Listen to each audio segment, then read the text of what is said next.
Eagles down 24-7. That might have been the worst half I have seen as an Eagles fan. Joining me, he is Shane Haff at Shane Haff NFL. What's up, Shane?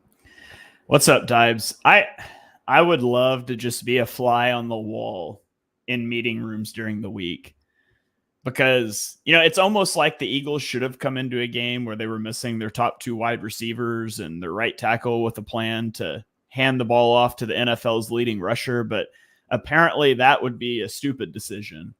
And what would be a smart decision is dropping back to pass on every first down and before handing it off on every 2nd and 10 to set up 3rd and long. Just horrible game planning, horrible execution. Yep. Dallas Goedert dropping a first down on the 2nd drive. Johnny Wilson dropping a first down on the 4th drive. And that doesn't even get into the abomination of the defense and the special teams. But, other than that, I'm doing good. Just completely inept defensive coordination, pathetic offensive coordination. Even the special teams coordination is unprepared. Nick Sirianni is one of the biggest frauds in the entire league. They can't tackle, they can't cover, they can't pressure against a trash offensive line. Fangio's scheme is completely overrated. They can't run. They can't win without Lane Johnson. And I feel like you said, how do you forget that you have an all-pro running back there? It's like freaking Groundhog Day. This is the life of an Eagles fan, man. It's time to call out a sad truth about the Philadelphia Eagles. This team is the very definition of overrated. Jalen Hurts is overthrowing every single guy out there. This team is just unprepared. Punt Nick Sirianni to the moon. Yeah, I mean, I was all over that. I was all over that last offseason. It'll have to happen at some point, and I don't know when that point is. But you even look at how it's just a poorly coached team. How do you fumble 2 punts out of 3? And you can't say neither one of those is on Cooper DeJean. He got waylaid by a Buccaneer that was blocked into him, and then he got waylaid by his own gunner, or his own guy. 2 out of 3 punts, you're getting taken out by your own guys, leading to fumbles. It's bad when you can't even just fair catch a punt. It looks like they've never even practiced that. Baker Mayfield just throwing the ball to the flat every day. His average depth of target's under 5 yards, and you're not willing to get up and challenge receivers. You're getting no pressure on Mayfield because the ball is out so quick. It just becomes a self-fulfilling thing. The pass rush can't win in under 2 seconds, but they're just content to take those flat throws and challenge the Eagles to tackle. And the Eagles can't tackle. It was nice. Last week they had one game where they tackled well. That was awesome. We're back to where we were weeks 1 and 2, that nobody can tackle. It's just a disaster of a first half. There's really no other way around that. Even the drop, they even had a dropped touchdown in the end zone, and he was wide open. It was wide open. You just saw the defense getting burned over and over again. Baker Mayfield dinking and dunking, short pass after short pass. The Eagles were playing far too off the line of scrimmage. It was just an easy 5 to 10 yards every single play. The defensive backs are barely attempting at coverage. The middle of the field is wide open. We just watched an entire half of the Eagles getting beaten by dump-offs. And we talked about this on previous shows. This is going to test our patience with Vic Fangio's scheme, man. I'm hurting. I know you're hurting. And then sure enough, the defense finally steps up and makes a stop. Finally, we see the Eagles maybe flip this game a little bit. And sure enough, Jalen Hurts gets the ball, bang, bang, bang, 3 straight passes. And the Eagles went nowhere, man. This is one of the worst game plans I have seen from the Philadelphia Eagles, period. Yeah, I mean, you look at you just think about the Fangio scheme, and it's a lot of off coverage and rotating safeties. None of that matters when you're willing to just throw to the flat play after play after play after play. And that's what the Buccaneers do. Baker Mayfield has the 2nd lowest average depth of target in the NFL this season. they routinely are throwing underneath. I don't know how you're not willing to get up and challenge these receivers. Like, put Slay up near the line of scrimmage. You don't have to press, but you can't play 10 yards off and those quarters alignments. You've got to get up in the face of the receivers.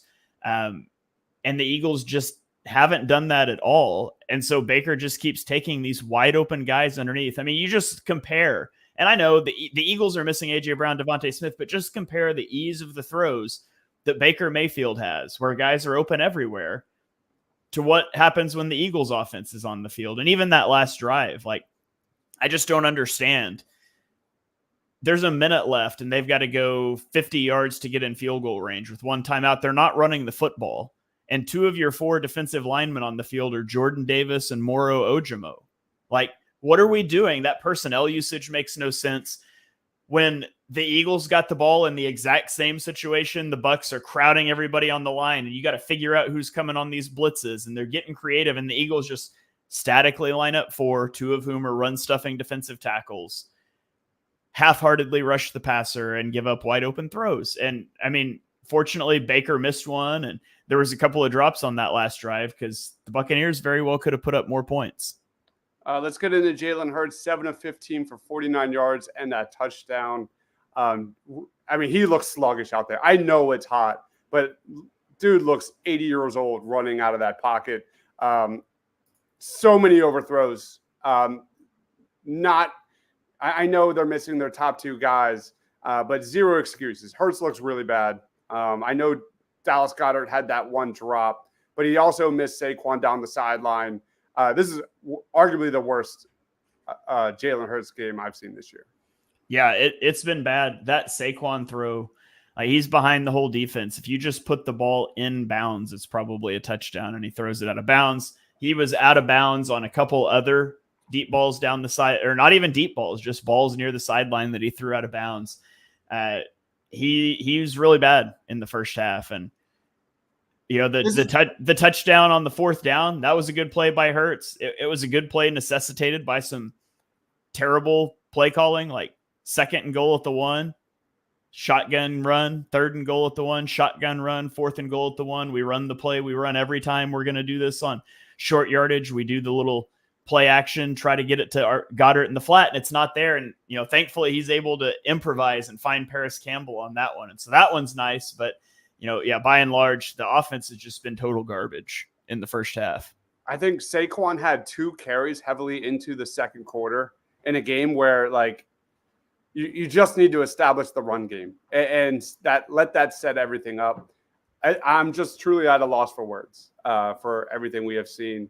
Let's go down to wide receivers. Goddard has 4 catches for 39 yards. Paris Campbell has the touchdown catch. Saquon Barkley, 2 targets, 0 receptions.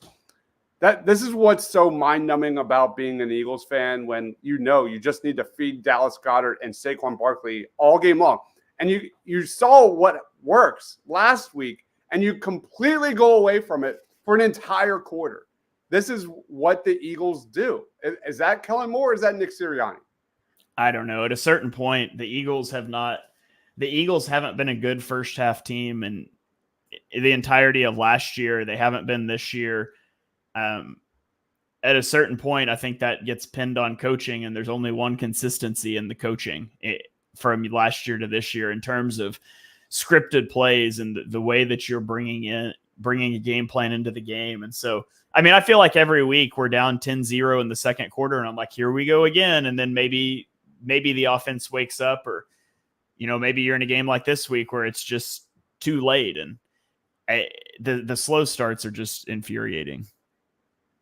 This team just does not pass the eye test. I know there's some progress with Hurts against the blitz and things like that, but I don't think it's a doomer thing to say that, you know, there's some truth about what we're seeing here. You know, the Bucs have the blueprint to beat the Philadelphia Eagles, and there's some real reason to be concerned. I know the Green Bay Packers are getting blown out as well. It's the NFL, but this is a major concern. I want to understand wanting to pin this on Jalen, but the game plan on both sides has been terrible. Nick Sirianni should have been fired. We have been very vocal about that all off season. This game is 1,000% on Vic and Kellen. We still have Red October and the Sixers. Let's get into our halftime adjustments for the second half.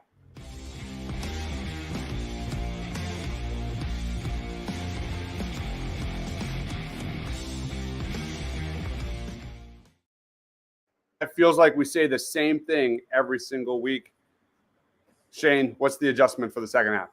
Well, I think the first half, the plan was really good. It's really hot, and you're just trying to wear out the Tampa Bay offense by continuing to put them on the field. So hopefully we see that come to fruition and the wheels just fall off for Tampa's offense in the second half with heat exhaustion. So, I guess you just continue plugging along and keep putting them on the field possession after possession until they get tired. Well said. Guys, we'll be back for post-game. Marshawn says forfeit the game. Mercy rule. I need to see a new head coach. I mean, at what point is this team going to stop shooting itself in the foot, man? The play calling, the bad performances we see on the field, everything is quicksand right now for the Eagles. They just need to win with their offensive line and get back to running and feeding Saquon Barkley. As I said last week, it's the same thing over and over and over again. Anthony says there's not much they can do. 17 points is too much. All right, Shane, where can we find you, man? What final thoughts? Yeah, you can check me out on Twitter at ShaneHalfNFL, and we'll be live right after the game. So breaking down what is hopefully an incredible comeback in the second half. So you guys come hang out with us, and we'll celebrate that after the game. All right, guys. We'll see you at post-game. Stay awesome. I just hit the mute button. Thank you.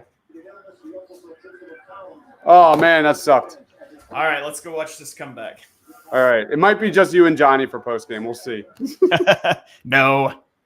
I don't know if I want to do this. I don't either. I'm waving the – oh, shit. There goes Saquon. All right, I got to go watch. All right, bye. Bye.